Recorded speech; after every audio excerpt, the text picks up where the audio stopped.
Para iniciar, los invito a que cada una y cada uno de los que estamos aquí pensemos en cuál es nuestra relación con las plantas, los árboles y en general con el mundo vegetal.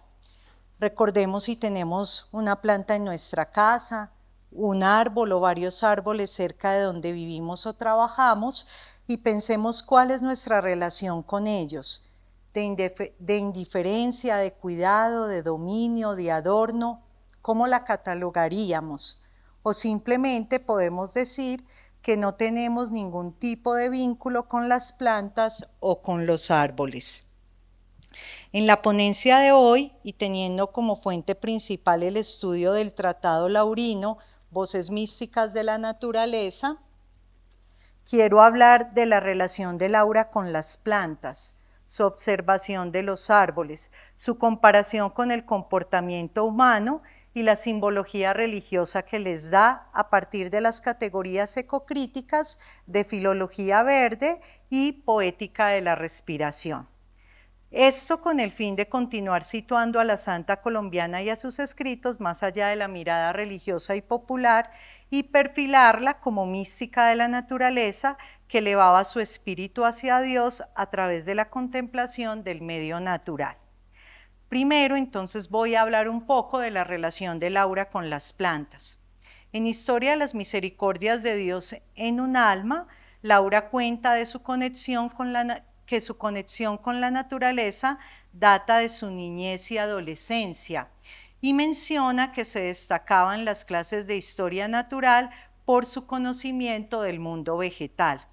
Ya como escritora, centra el capítulo 5 de Voces Místicas de la Naturaleza en los vegetales y las plantas. En su ecopoética clasifica como vegetales a los árboles, entre los cuales distingue las diferencias de forma, altura y clima en el que se encuentran. También entre los vegetales, entre los vegetales y las plantas, ella clasifica las selvas, las semillas, las flores, los matorrales, los musgos, los pastos y las plantas acuáticas. Laura considera las plantas mucho más allá de una función ornamental o para el placer humano. Es capaz de establecer una conciencia ecosistémica con el mundo vegetal. Recordemos que su obra recoge muchas de sus vivencias dentro de la naturaleza. La santa colombiana no escribe de la naturaleza que quiere ver o conoce de oídas, sino en la cual ha vivido. De esta manera describe que la selva tiene luces y sombras que forma el sol y que se descubren cuando se penetra en ellas. El matorral, que puede ser un lugar impenetrable para muchos, para ella es un lugar donde se puede orar. Se admira de ver las hojas secas que cayeron de los árboles y que formaron parte de su follaje. Reconoce la majestad de los árboles frondosos. Su observación detalla al árbol recto, al torcido y a las palmeras. Se fijan las plantas que se enredan o trepan entre los árboles, es decir, no pasa de largo por la naturaleza, sino que se detiene, detalla y compara. Tiene una mirada afectuosa hacia la naturaleza que se convierte en una manera espiritual de conectar con ella. Como expresaba anteriormente, desde niña se ocupó de analizar las particularidades de las plantas. Como escritora, hace caer en cuenta al lector de que las flores de los árboles también son diversas y las divide por colores y aromas. Así resalta al árbol florecido, cataloga las flores por colores, las divide en blancas, moradas, rosadas y azules. Su atención llega al nivel del detalle. Sin haber estudiado profesionalmente botánica, hace gala de sus conocimientos sobre el mundo natural, pasión entrenada desde niña y perfeccionada en el colegio. Por ejemplo, aparte de ordenar a las flores por sus colores, destaca su forma material. Subraya que algunas tienen la corola redonda y se llaman rotáceas, como la rosa, la camelia y la zarza rosa. Clasifica las flores del rábano, la col, las berzas por su forma de cruz. Resalta el grupo de las flores de forma lineal como la pomarrosa, el carbonero, la tagua y el arizá. En esta clasificación ubica tanto a los árboles como sus brotes. Crea un cuarto grupo que son las flores que para ella tienen forma de campana y dice: en las corolas campanuladas, en lugar del badajo de la campana, están los órganos generadores de la semilla.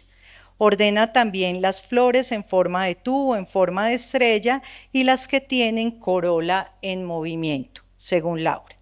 En breve, la relación de Laura con las plantas es una relación detallada, minuciosa, de conocimiento y también de cercanía con esas especies naturales que la elevan a Dios. Este proceso de observación, vivencia, afectuosidad, clasificación y escritura sobre el mundo vegetal hoy podría comprenderse desde dos categorías que el ecocrítico José Manuel Marrero nombra como filología verde y poética de la respiración.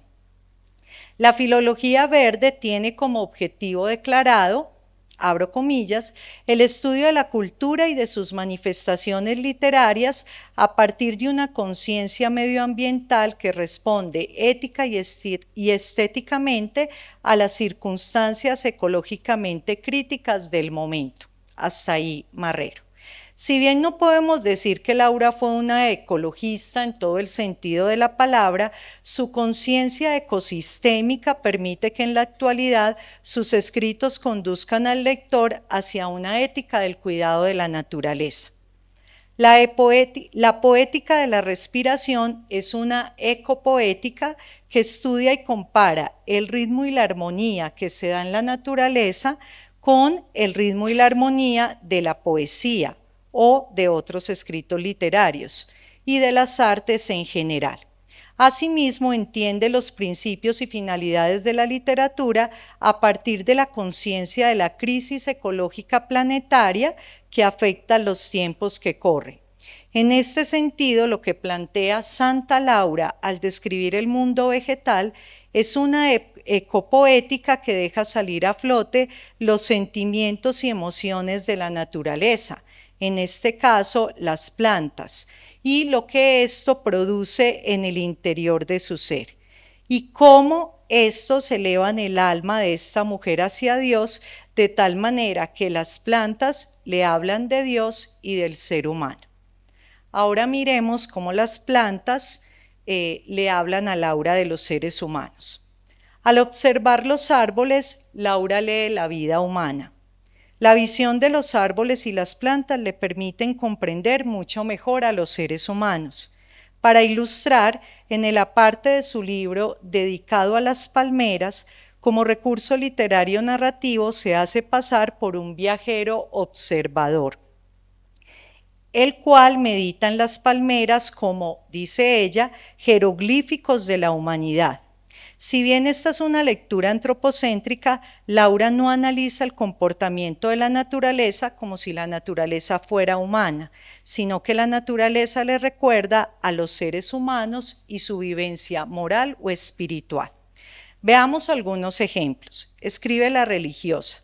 Los tallos de enredaderas rampantes o trepadoras, así como las zarzas en general, obligan a pensar en las tramas de las pasiones humanas en las cuales caen enredadas las almas. Además, compara a los árboles que tienen plantas parásitas que los consumen con la ingratitud humana que para ella es un parásito. A las flores que se abren en la mañana, pero que el sol marchita a mediodía, las equipara a las jóvenes que al pasar de la niñez a la juventud son achicharradas, esta es palabra de Laura, según ella, por una mala compañía. Cuando observa las flores en forma de tubo, recuerda a las personas que han perdido la libertad al dejarse llevar por los escrúpulos morales y pide no perder la libertad de espíritu. Por tanto, a Santa Laura la naturaleza le refleja no solo a Dios, sino también a los seres humanos. Paso rápidamente a mirar a Laura como cuidadora y mística de la naturaleza. Uno de los puntos fundamentales de la relación entre Laura y la naturaleza es el carácter sagrado que le da a la misma, característica propia de los escritores de la naturaleza para los cuales esta es expresión de lo sagrado. En el capítulo dedicado a los vegetales tiene dos formas simbólicas de abordar el mundo vegetal, una a partir del símbolo sagrado general y otra del símbolo sagrado bíblico cristiano. En el símbolo sagrado general ella hace diferentes descripciones. Expresa que los vegetales son los compañeros inseparables de la misionera. Por tanto, fortalece su idea, ya expresada en la historia de las misericordias de Dios en un alma, de que la naturaleza es su amiga. Invita a gozar de la selva, centrándose en que al respirar los olores de la selva se respira al mismo Dios. Al mirar las hojas secas que caen de los árboles, ella reflexiona sobre la posibilidad que tiene la naturaleza de transformarse al morir. Esto se convierte para la santa en símbolo de lo que termina y pasa, acciones que confronta con lo que denomina su propia destrucción, a saber, el término y deterioro de su vida que ofrenda a Dios. El símbolo bíblico cristiano. En el símbolo bíblico cristiano he analizado las referencias que la escritora hace a personajes o textos bíblicos a través de su contemplación del mundo vegetal. Por ejemplo, la vista de las palmeras le recuerdan a los patriarcas bíblicos a quienes llama troncos de la humanidad. Asimismo, en las hojas de las palmeras, a las que ella llama penachos, reconoce los anhelos de estos personajes sagrados por el Creador, llamándolos otra vez jeroglíficos, cuya función es transmitir la hermosa floración de la bondad de Dios Creador. Cuando escribe sobre los pastos, estos le recuerdan que la Biblia dice que Dios coloca al justo en riquísimos pastos cerca de las aguas de la vida. Así, la hierba debe ser para el viajero cristiano y observador una metáfora de la Eucaristía, y de la misma manera que el forraje alimenta a los animales y por ende al ser humano, la Eucaristía da vida y alimento espiritual a los creyentes. Por otra parte, al observar los trigales, la tratadista trae a su mente varios pasajes del Evangelio, especialmente en los que Jesús hace un llamado a ser seguido. En este sentido, Laura piensa en su celo misionero y en su ideal evangelizador, y los trigales evocan a las personas que para ella deben ser evangelizadas. A su vez, los trigales le traen a la mente las actitudes que ella llama fariseas y que conducen a juzgar a las personas en el cumplimiento estricto de las leyes religiosas. De esta suerte, la contemplación del mundo vegetal evoca en Laura el recuerdo del mensaje de Jesucristo. Finalmente, al mostrar que para la santa colombiana la naturaleza es un símbolo de lo sagrado, es posible afirmar que su escritura orienta al lector a construir o a fortalecer una relación espiritual con la naturaleza, lo cual se hace necesario hoy para la permanencia del ser humano en el planeta y la pervivencia de este último. Nuevamente cito al ecocrítico José Manuel Marrero, quien afirma que a nivel global se han hecho esfuerzos por evitar las emisiones de CO2, las cuales en vez de bajar han subido en un 65% desde que iniciaron las COP, las conferencias de las partes, hoy llamadas las conferencias de las Naciones Unidas sobre la diversidad, la cual inicia este año el lunes en Cali, en nuestro país. Dice que la esperanza en un cambio gubernamental a nivel mundial con relación a lo ecológico no es una solución a la vista. En consecuencia, plantea, siguiendo a Alteri, que para resolver los problemas ecológicos del planeta se requiere el desarrollo de una relación espiritual de los humanos con el medio ambiente y restablecer en la mente de la gente el concepto de buenas obras y de coexistencia armoniosa con todos los seres vivos de la Tierra. Cada vez es más necesario ver el cambio climático como un desafío espiritual, además de un desafío ecológico y político.